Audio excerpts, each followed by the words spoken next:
कहते हैं राजनीति में कोई भी मुद्दा पुराना नहीं होता, सहूलियत के हिसाब से मुद्दे बना लिए जाते हैं। जी हां, पिछले महीने राहुल गांधी ने एक बयान दिया था और इसी बयान को आधार बनाकर बीजेपी ने मनमोहन सिंह के 18 साल पुराने बयान के एक हिस्से को जोड़ दिया।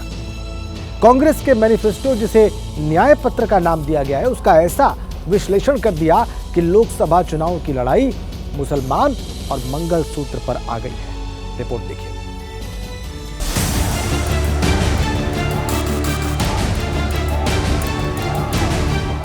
ये अर्बन नक्सल की सोच, मेरी माताओं बहनों, ये आपका मंगलसूत्र भी बचने नहीं देंगे।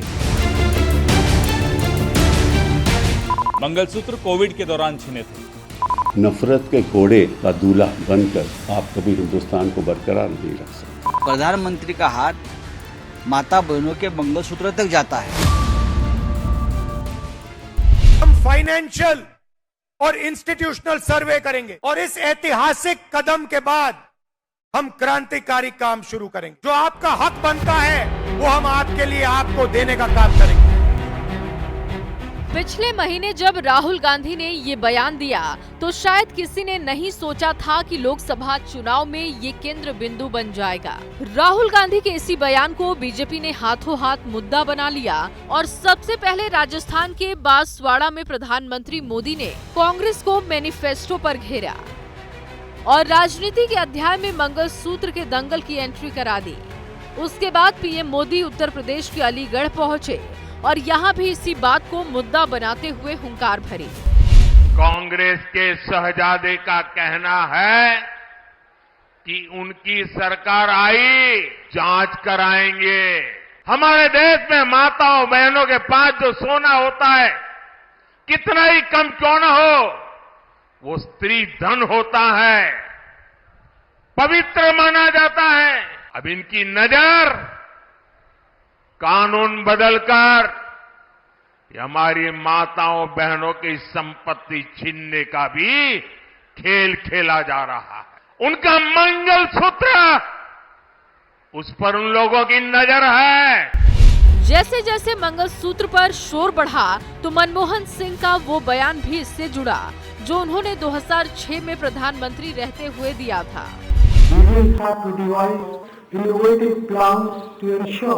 that minorities, particularly the Muslim minority, are empowered to share equitably in the fruits of development. They must have the first claim on our resources. विकास के दावों और वादों से जो चुनाव शुरू हुआ था वो मंगलसूत्र और मुसलमान पर आ गया है। ऐसी बहस छिड़ी है जो दिनों दिन आसमान पकड़ रही है। 18 साल पुराने मनमोहन सिंह के बयान और राहुल गांधी के बयान को जोड़कर प्रधानमंत्री मोदी ने नया दांव चला है। ये कांग्रेस का मैनिफेस्टो कह रहा है कि वो माताओं बहनों का सोने का हिसाब करेंगे, उसकी जड़ती करेंगे, जानकारी लेंगे और फिर उस संपत्ति को बांट देंगे और उनको बांटेंगे जिनको मनमोहन सिंह जी की सरकार ने कहा था कि संपत्ति पर पहला अधिकार मुसलमानों का है। भाइयों बहनों, ये अर्बन नक्सल की सोच, मेरी माताओं बहनों, ये आपका मंगलसूत्र भी बचने नहीं देंगे, यहां तक जाएंगे मैं कहने। चुनाव के इस दंगल सूत्र में कांग्रेस और इंडिया गठबंधन में उनकी साथी पार्टियां बीजेपी के खिलाफ मैदान में उतर आई हैं। कौन सा मुस्लिम लीग का इश्यू है उसमें? सब महिला को 1-1 लाख रुपए सालाना देना, ये मुस्लिम लीग का है प्रोग्राम। और किसानों के लिए हम उनकी लीगल गारंटी एमएसपी पे करेंगे, ये क्या किसानों का, ये क्या मुस्लिम लीग का है? बोलो आप कौन सा मुस्लिम लीग का है? अरे 25 गारंटी हमने जो दी सबके लिए दिए हैं। अरे ना, हिंदुओं की आबादी 80%, मुसलमानों की आबादी 14%, 14% से 80% को क्या खतरा हो सकता है? हमने कभी अपने हक से ज्यादा नहीं मांगा, कभी नहीं। मुझे एक मुसलमान दिखाइए इस पूरे हिंदुस्तान में जिसने ये कहा हो कि मुझे हक से ज्यादा चाहिए। लेकिन कम से कम अपने हक की तो हम उम्मीद कर सकते हैं।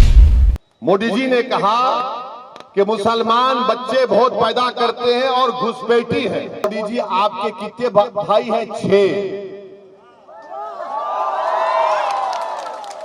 अमित शाह की कितनी बहनें हैं? 6। रविशंकर प्रसाद के कितने भाई बहन? 7। मोदी जी आप देश को तोड़ने का काम कर रहे हैं, आप देश को कमजोर करने का काम कर रहे हैं। कितना झूठ बोलोगे मोदी जी तुम? कौन से मुसलमान से मोहब्बत है मोदी जी को? दुबई जाएंगे, सऊदी अरब जाएंगे, दुबई और सऊदी अरब जाएंगे तो उसको बोलेंगे या हबीबी, या हबीबी। सीमांचल के बेटे अख्तरुल ईमान से नफरत क्यों मोदी जी बताओ?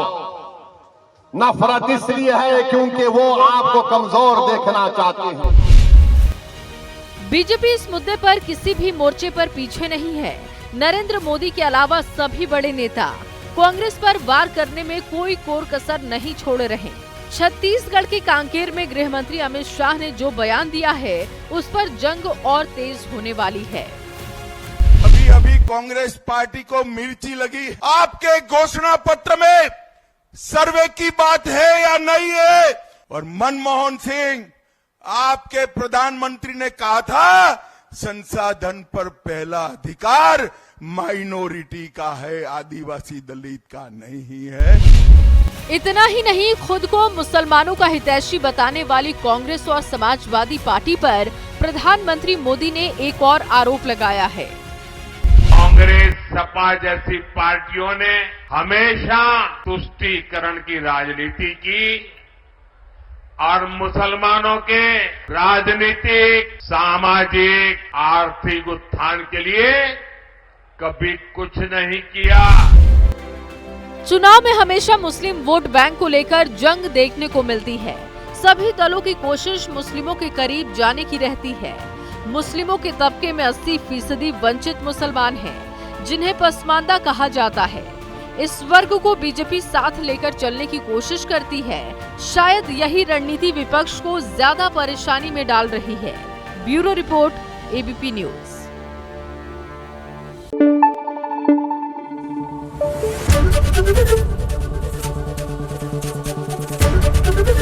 एबीपी न्यूज आपको रखे आगे।